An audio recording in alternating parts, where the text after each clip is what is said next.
kembali belajar IPA untuk kelas 8 SMP. Materinya adalah sistem pernapasan manusia. Tapi sebelumnya untuk yang belum subscribe, yuk di-subscribe channelnya, like video-videonya, klik loncengnya, dan share kepada teman-teman kalian sebanyak-banyaknya. Sebelum dimulai, kita buka dulu dengan basmalah ya. Bismillahirrahmanirrahim. Kenapa ya kita bernapas? Karena kita makhluk hidup? Ya sih, tentu ya, karena salah satu dari ciri makhluk hidup adalah bernapas. Tapi buat apa sih sebenarnya kita bernapas? Nah, respirasi atau bernafas ini sesungguhnya adalah aktivitas memasukkan oksigen dan mengeluarkan karbon dioksida dan uap air. Nah, karena dimasukkan oksigen ini ternyata dibutuhkan loh oleh tubuh kita untuk melakukan metabolisme. Nah, metabolisme ini adalah proses kimia di dalam tubuh untuk mengubah nutrisi menjadi energi. Jadi ujung-ujungnya kenapa ya kita bernapas? Karena ternyata untuk mendapatkan energi. Oke, jadi ini merupakan kerjasama nih dengan sistem pencernaan. Ketika sistem pencernaan memasukkan makanan, kemudian mengolahnya hingga menjadi gizi atau nutrisi, nah ini dilanjutkan nih nutrisi ini di metabolisme atau dibakar hingga akhirnya memperoleh energi. Nah, energi kemudian dibutuhkan oleh tubuh kita nih untuk melakukan aktivitasnya. Berikut ini adalah urutan saluran sistem pernapasan pada manusia. Pertama sekali, udara masuk melalui rongga hidung. Lalu setelah rongga hidung, udara tersebut akan melalui pangkal tenggorok yaitu faring, kemudian laring, dan ada batang tenggorokan atau trakea, yang kemudian trakea tersebut bercabang dua menjadi bronkus. Bronkus tersebut bercabang-cabang lagi membentuk bronkiolus, dan di ujung-ujung bronkiolus terdapat gelembung-gelembung berselaput tipis yang kita sebut alveolus. Nah, bronkus, bronkiolus, dan alveolus tersebut ditutupi oleh organ yang kita sebut dengan paru-paru. Paru-paru sendiri ditutupi oleh selaput tipis yang bernama pleura. Yuk kita bahas satu persatu organ-organ dalam sistem pernapasan manusia. Yang pertama adalah rongga hidung atau biasa disebut nasal cavity. Di dalam rongga hidung ini terdapat rambut-rambut halus yang berfungsi untuk menyaring udara yang masuk, serta selaput lendir yang juga berfungsi untuk menangkap kotoran yang masuk bersama udara. Setelah rongga hidung, udara akan melalui faring dan laring. Faring adalah persimpangan antara tenggorokan dan kerongkongan. Jadi faring merupakan persimpangan antara sistem pernapasan dan sistem pencernaan. Sedangkan laring adalah pangkal tenggorokan. Di laring ini terdapat pita suara dan juga epiglotis. Epiglotis ini adalah katup yang berfungsi untuk menutup tenggorokan pada saat kita menelan makanan. Sehingga pada saat kita menelan, kita tidak bisa bernafas berbarengan dengan saat kita menelan untuk mencegah masuknya makanan ke dalam batang tenggorok.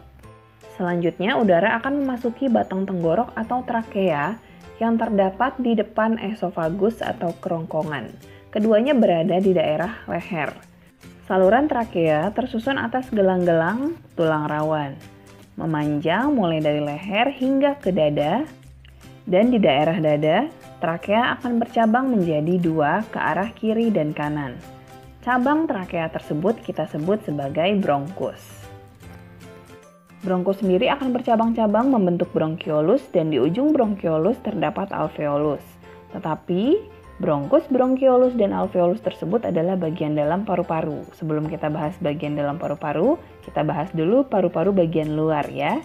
Paru-paru terdiri dari dua bagian, yaitu paru-paru sebelah kiri dan paru-paru sebelah kanan.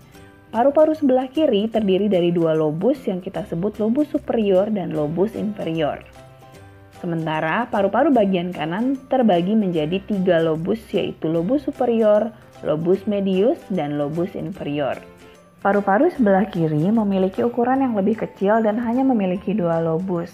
Karena rongga dada sebelah kiri harus berbagi tempat dengan organ jantung. Sehingga paru-paru sebelah kiri lebih kecil ukurannya dan hanya memiliki dua lobus dibandingkan dengan paru-paru sebelah kanan yang memiliki tiga lobus. Nah, paru-paru dibungkus oleh selaput tipis yang biasa kita sebut pleura. Nah, sekarang kita masuk ke paru-paru bagian dalam. Jadi kalau kita ulang lagi, tadi urutannya udara memasuki hidung, lalu melewati faring dan laring, masuk ke saluran trakea.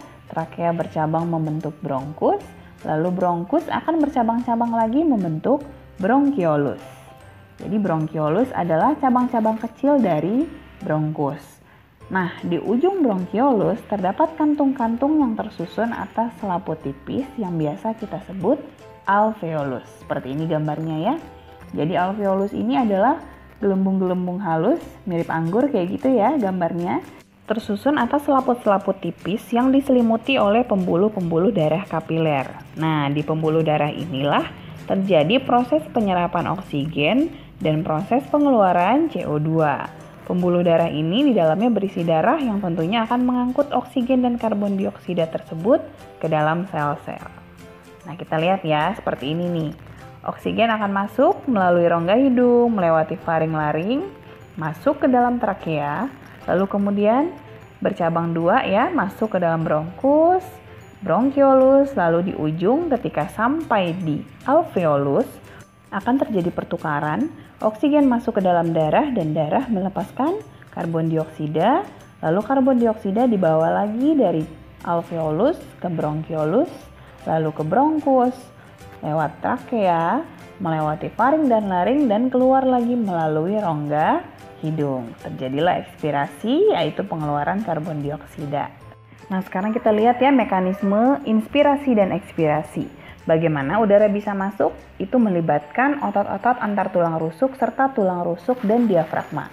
Pada saat inspirasi, otot antar tulang rusuk kontraksi dan diafragma juga kontraksi, sehingga volume dadanya mengembang dan udara masuk ke dalam paru-paru. Sementara pada proses ekspirasi, otot antar tulang rusuk akan relaksasi dan diafragma juga relaksasi sehingga diafragma melengkung, sehingga rongga dada mengecil dan paru-paru menguncup, jadi udara keluar. Jadi urutannya seperti ini ya. Yang pertama untuk pernapasan dada, pada saat udara masuk, otot antar tulang rusuk yang kontraksi menyebabkan tulang rusuk terangkat sehingga rongga dada membesar, tekanan paru-paru akan mengecil sehingga udara luar menekan masuk.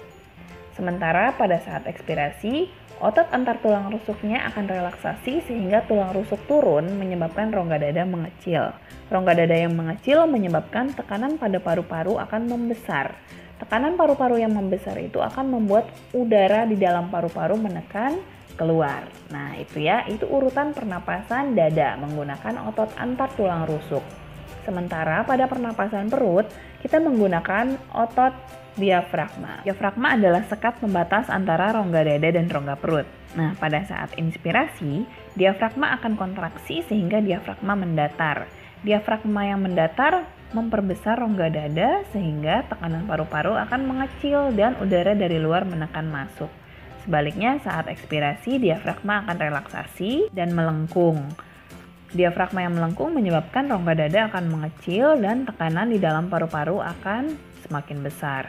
Tekanan yang besar itu menyebabkan udara menekan keluar. Nah, itu perbedaan antara pernapasan dada dan pernapasan perut. Sekarang kita lihat perbedaan antara pernapasan internal dan pernapasan eksternal ya. Pernapasan internal adalah proses pertukaran oksigen dan karbon dioksida antara darah dengan sel-sel di seluruh tubuh. Jadi darah yang dibawa oleh pembuluh kapiler akan melepaskan oksigen ke sel dan sel melepaskan karbon dioksida ke dalam darah. Berikutnya pernapasan eksternal adalah pertukaran oksigen dan karbon dioksida antara darah dengan alveolus paru-paru. Jadi, alveolus memberikan oksigen ke dalam darah yang ada di pembuluh kapiler dan darah yang ada di dalam pembuluh kapiler melepaskan CO2 ke alveolus untuk dihembuskan. Selanjutnya kita akan membahas kapasitas paru-paru. Ada beberapa macam kapasitas paru-paru. Yang pertama adalah udara tidal atau volume tidal. Volume tidal atau volume pernapasan itu adalah udara yang dihirup atau dihembuskan saat pernapasan normal, volumenya sekitar 500 cc atau setengah liter. Berikutnya udara komplementer inspirasi. Udara komplementer ini adalah udara yang masih bisa kita hirup maksimum setelah kita melakukan inspirasi normal. Biasanya volumenya sekitar 1500 cc. Selanjutnya ada pula udara cadangan ekspirasi, yaitu udara yang masih bisa kita hembuskan sekuat-kuatnya setelah menghembus biasa. Biasanya digunakan oleh perenang atau penyanyi. Kapasitasnya kurang lebih 1500 cc, bisa juga diperbesar dengan latihan. Kemudian yang keempat ada juga udara residu, yaitu udara yang tersisa di dalam paru-paru setelah kita melakukan ekspirasi maksimal. Berfungsi untuk menjaga volume paru-paru, volumenya sekitar 1000 cc. Nah, udara pernapasan biasa atau volume tidal ditambah cadangan inspirasi ditambah cadangan ekspirasi itu adalah kapasitas vital. Jadi, kapasitas vital itu sekitar 3.500 cc. Volume tidal 500, cadangan inspirasi 1.500, dan cadangan ekspirasi 1.500 cc. Selanjutnya, kapasitas tidal yang ditambahkan dengan volume residu kita sebut volume total paru-paru. Volume total paru-paru sekitar 4.500 cc, yaitu kapasitas tidal 3.500 cc yang ditambahkan dengan volume residu 1.000 cc. Jadi kapasitas total paru-paru kita adalah sekitar 4.500 cc. Sekarang kita masuk ke gangguan-gangguan pada saluran pernapasan. Saluran pernapasan bisa mengalami beberapa gangguan, diantaranya influenza yang disebabkan oleh infeksi virus pada saluran pernapasan. Untuk mencegah influenza, kita bisa menggunakan masker, mencuci tangan secara teratur, dan makan makanan bergizi untuk memperkuat daya tahan tubuh. Berikutnya ada pula tonsilitis, yaitu peradangan pada kelenjar tonsil atau amandel yang terdapat di tenggorokan akibat serangan atau infeksi virus atau bakteri. Kita bisa mencegahnya dengan menggunakan masker, mencuci tangan teratur, dan makan makanan bergizi. Berikutnya ada pula faringitis yang biasa kita sebut radang tenggorokan, yaitu rasa nyeri atau iritasi pada tenggorokan saat kita menelan makanan.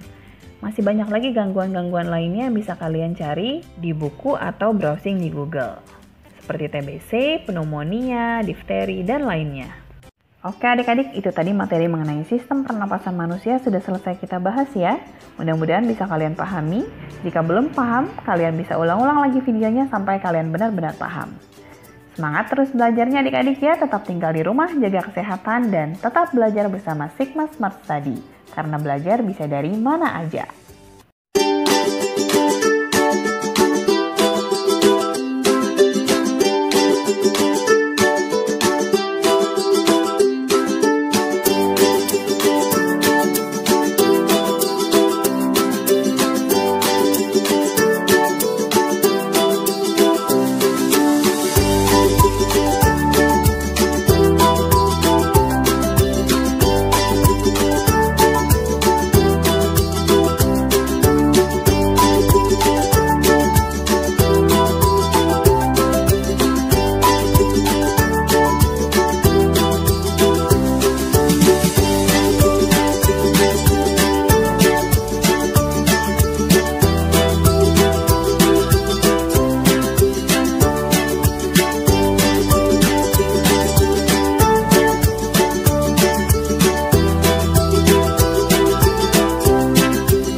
Yo, I ain't fearing for my team, so they can acquire crew, yeah. Trying to make it